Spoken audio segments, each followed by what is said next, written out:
Cue it, Landon. Thanks, Alex. Hey, travelers. We're back again this week. Socially distanced, of course. And we've got Andy over there in Madison. And, of course, Troy's in his beautiful room just on the other side of Eau Claire. I'm in the other green room. I'm more on the other side of the looking glass here.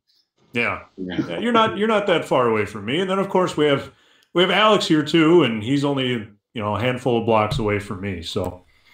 But further spirit. Yes. Actually hit a tennis ball over too. Well, no, let's say golf ball. You could probably hit a golf ball over to Alex's house, right? Not quite. I couldn't. Okay. You have to hit a hell of a drive, I think. Yeah.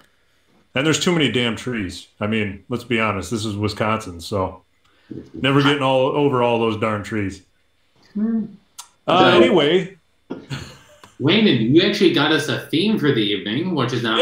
Yeah, I got a theme. So I was just contemplating about being old, and you think about when you were born and how long ago that was. So I was born in 1983, and then all of us actually here tonight were born in the 80s. Believe it or not, Andy just squeaked into the 80s. Yep, last couple months there. Yeah. So he's sort of an 80s baby. He relates more to the late 90s babies. Yeah. So that Facebook tournament we're in right now has reiterated most of those. Yeah. So anyway, I thought, since GABF, the Great American Beer Fest, isn't going to happen this year, at least in theory, it's probably not going to happen because you're not going to fit that many people into one convention center and not worry about spreading the disease. So I thought, why not look up the past winners? And I found that the winners go all the way back to 1983, which is nice. That was the year that I was born. And the first winner of the consumer preference poll. So I didn't really do that much research, to be honest with you. More than the rest of us. Yeah, more than the rest of you. So I did research. So really, in theory, as far as this vlog goes, you're overachieving. Yeah, I am. So, yeah. But we've been sitting here for 2 hours, and not a single one of us looked up any of the beers. Yeah. So anyway, I found that Sierra Nevada Pale Ale, which we've all had and we've drank before, is they were the consumer preference poll winner in 1983. So hold on 1 second, Landon. Yeah. Ah, very nice. I was 1 year old then. You were, well, by the time that they had the Great American Beer Fest, Alex, you probably weren't quite one yet. Oh. So just because I know when you were born. So I couldn't drink beer then. You could definitely not drink beer then. So there are numerous reasons why I'm happy you chose this beer for this evening, Landon. During quarantine phase of COVID, people are looking for probably more standard beers. You're probably drinking more, maybe having more just regular beers every night. And so Sierra Nevada's, penny for your buck is a solid beer. You can probably buy 12 packs pretty reasonably at most places.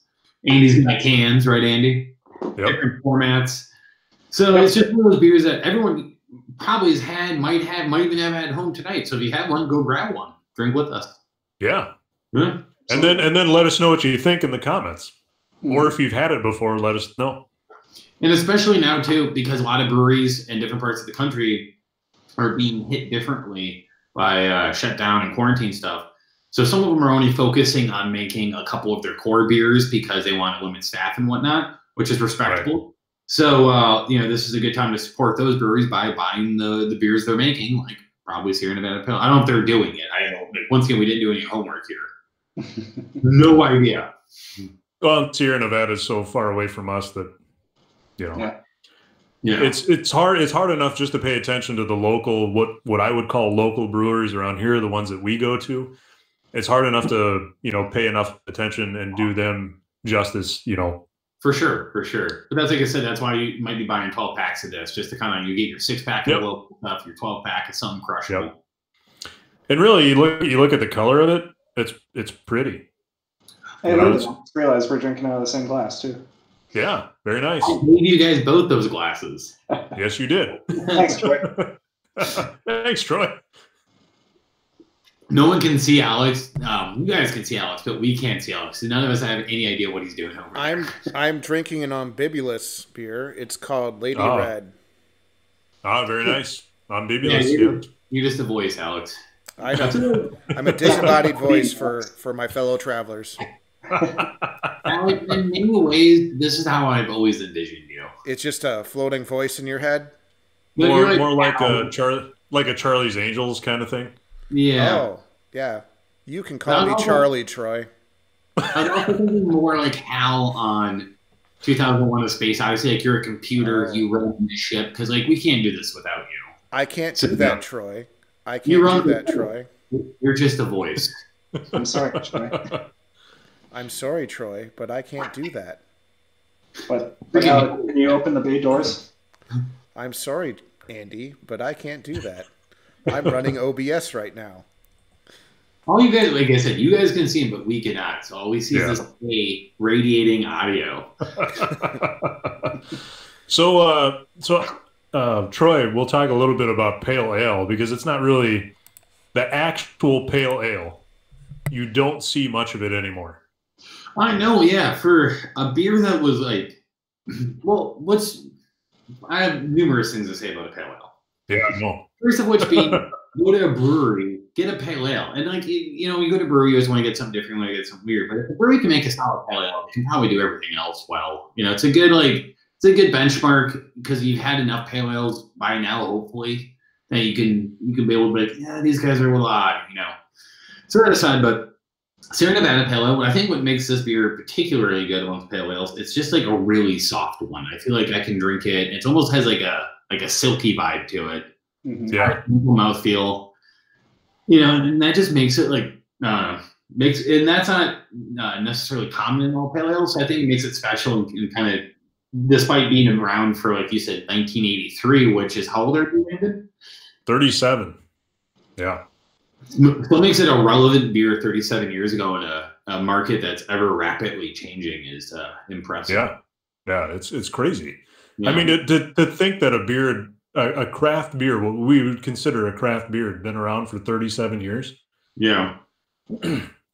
Nobody, I mean, and that was part of the reason that I wanted to do this too, was people don't think of craft beer as being around as long as it has.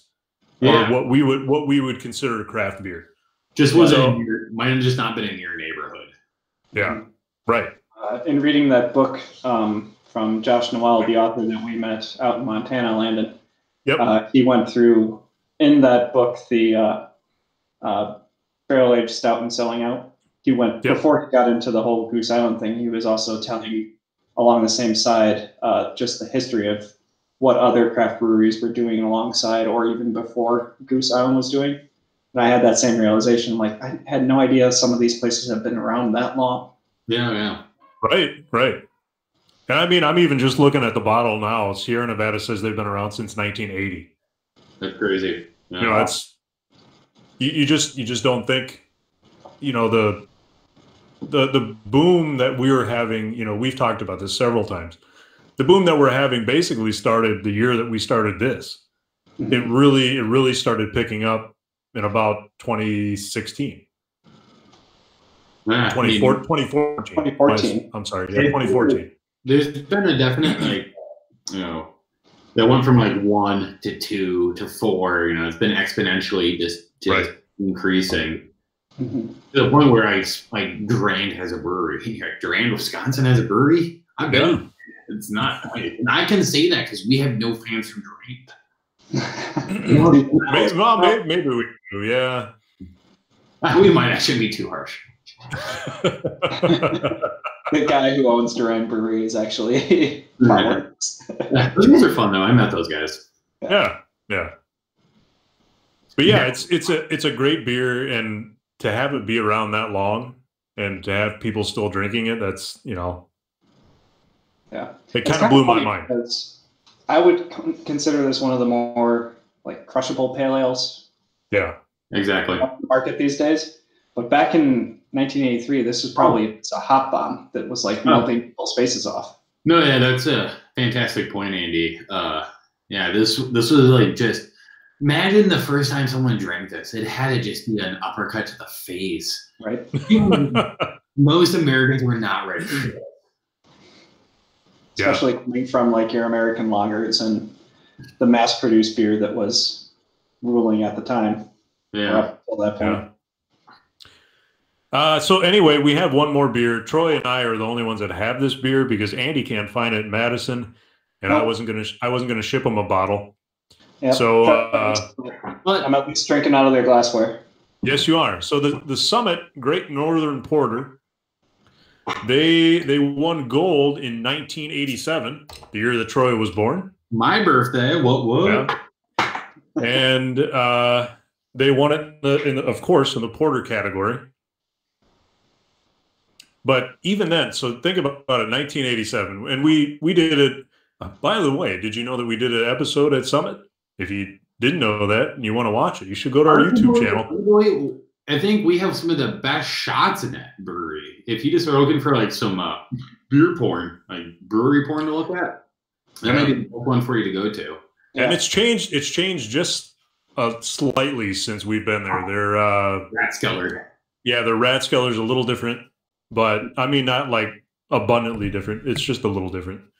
But Indian are still working there, to my knowledge, and yeah, I think everything they say is still relevant, and if not more relevant today than when they said it. So, one of my favorite interviews actually was just listening to Damien. Yeah, and if you like to listen to a good Irish accent, that is that interview to listen to. If accents like that make you smile, which they do for me, you know. Yeah, I've had the pleasure of doing multiple things. One of my favorite Summit stories, I was in their training room, and he came in. It was like 10 in the morning. He's like, "We're going to drink them all." We're like, "What?" We're going to drink them all. And they had like 13 beers on draft or some shit like that. We were doing half pints, but even at half pints, man, that to this day is one of my favorite moments in the beer industry. It's just Damo. It was me and probably 10 other people, and he broke down every single beer on their lineup. Broke it down to the most fundamental basics. And it was just like he's so funny when he talks and has such a weird cadence that it was like listening to like the best audiobook you've ever had, you know, because he doesn't stammer or stutter. It's just perfect. Yeah. We should have had a camera on him then. I imagine. Yeah. He's one of those guys that I hope we get a chance to go and have a beer with again, and that we bring a camera with, do a short little, you know, pub session with him. Yeah. Oh yeah. Maybe not social distance, but right. Well, no, great guy to talk to. What's that? Might even be easier to do it this way at this point. Yeah. We wouldn't have to wait as long, I guess. Don't have to drive anywhere. The technical difficulties beforehand. Right. I actually like going to Summit. I think they have a great place, and they have some really great people there. So yeah, it's part of the. I keep trying to get more of their beer down here in Madison, but the only beer I can find is EPA, and we already had a pale ale on for tonight, so I didn't want to. Actually, trying those two side by side wouldn't have been a bad idea, I guess. But yeah, probably not. I wanted to stick to the theme. Well, yeah. When we talk about this beer, Andy, you can imagine it along with Alex. Oh, I've had it plenty of times before. But I mean, it's a lighter porter. Yeah. And hold on, I might be getting a dead battery here. Oh no, we may lose Troy. Jeez. I got this. He's not wrong though. It is a lighter porter, and of course, Andy, you know this about the beer. Mm-hmm. It's easily drinkable, and I think even to this day, I still think there are a lot of people that see a porter as a dark beer. You know, they're going solely off of the color, and they think, God, that's heavy. Right. Dark is heavy. In many ways, it's not the case. Well, we also have to remember the English porters. So the porter is an English style of beer. It comes from England, and what they used to do is take all and there's not when I researched this beer for a beer thing I did once, and like I could never find like most beer history. There's like 4 different stories depending on what website you're on. Yeah. So if I can kind of just smush them together, it's roughly like they would just like they didn't really understand beer that well. They just knew if they put a bunch of like other beers together with some more malt, and they just put them in tanks, big tanks for a while. They're like, yeah, it gets darker and like heavier. That's good, right? Yeah. And the porters that were unloading the ships and whatnot liked to drink it a lot because it was cheaper, right? At some places, so then it became called a porter. Yeah. At one point, it was a porter flood, a big vat of porter, because there used to be these massive vats because they would just keep putting stuff in there. Broke open and flooded an entire city in England. So, wow. Hey, you guys, some beer knowledge. Yeah, that's a terrible recanting of that story. So I'd recommend researching on your own accord. Yeah. You can't see What's it, up, but Alex? I have a Rush River Porter. Have you guys ever had that? Oh yeah. Broken Arrow, right? Rush River. It just says porter. Yeah. Should I try it? Did you get the variety pack? She bought like a bunch of random, like a random 6-pack, a choose your own 6-pack. Yeah. And that was one of them. No, they only put that here in the variety pack. So. It's one of those places, the liquor store, at least at Festival in town, probably one of the safest places to go. Hardly anybody there. And that's a shame. At least when I go, I mean, you can tell that people have been there. Where are you? The festival on Birch. Oh yeah. Was there? I do. I mean, that's a good one to go to. They're always in stock of everything because everyone. I know. It's like the second choice festival. Yeah. You go to the one. I can go to Accidental Risings. I can go there and just really, stretch out and feel my way around. And, Yep. Is this you subtly bragging about how much room you have in the studio right now? I do. I have a lot of room. I'm not gonna lie to you. It's lonely without Troy, but it is also nice. Yeah. I am sitting on the crack though, so that is uncomfortable. Yeah, that's normally my spot. So I feel the crack spot. Yeah, I'm in Wonderland here. I just in a room with nothing but doors. Just a lot of seafoam. You could talk about the doors like in a lot of ski foam. Seth, like a closer look segments on Seth Meyers thing. Yeah. So that door that goes to Antarctica. That one goes to. Which one has Narnia in it? What was that? Which one has Narnia in it? That one. Okay. Thanks. So we have to back to the porter for a second. Yeah. I hope you all enjoyed door talk. We'll talk about beer now. We'll whole episode can talk about porters. So I have one more comment, but I'll save it. So the porter is an interesting style because it's not meant to be as heavy as a lot of American porters have become, especially with adjunct coffee. Americans love throwing coffee in their porters. I think that's if you're going to go buy a porter, you're more likely going to find coffee porters. Mm-hmm. And to find someone doing could almost be classified as a pre-industrial revolution porter, like something that is almost impossible to find. And I think another good example was Door County used to make that Polka porter. They still do. Still do. That's another great example of like a industrial revolution porter, where it's more not as coffee heavy, more stouty. Mm-hmm. This can almost be reclassified. Central Waters as well is a good one. Huh? Mud Puppy. Yeah. No, yeah. I forgot about that one. You can get that in a 12-pack now. 12-pack can. Huh. Have to look out for that. I love seeing flagship beers in 12-pack cans. Nothing makes me happier. It's like, I do love this beer, and I do want it in a 12-pack. Thank you. Yeah. That's your distributor salesman inside of you, Troy. I like crushable beers. I got a kid. I don't have time to fuss over beers every single night. You know what I mean? Just want to grab one. Have a good beer.